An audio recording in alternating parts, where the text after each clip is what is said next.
No worry. Yeah, no.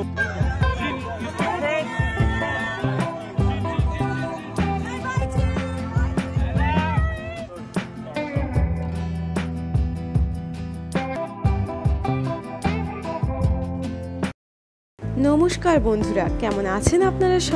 সবাই ভালো তো?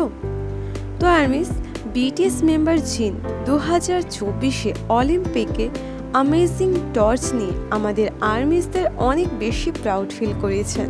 আর সেই সকল ভিডিওগুলো আপনারা নিশ্চয়ই আগের ভিডিওগুলোতে দেখিয়েছেন, কিন্তু অনেক তাড়াতাড়ি জিন হয়তো তার কান্ট্রি সাউথ কোরিয়াতে ফিরে যেতে চলেছেন, কারণ এই কিছুক্ষণ আগে বিটিএস মেম্বার জিনকে প্যারিসের যে হোটেলে তিনি ছিলেন ওখানে জিনকে স্পট করা হয়েছে।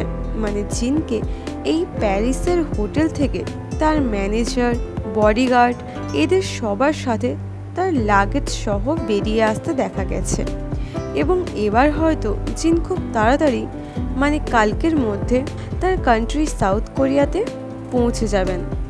তো আর্মিস, জিনের ভিডিওগুলো আপনারা কাল রাত্রে দেখেছেন নাকি সকালে, সেটা আমাকে কমেন্টে জানাবেন। কিন্তু সবাই ভালো থেকো, সুস্থ থেকো, দেখা হচ্ছে পরের ভিডিওতে। বাই।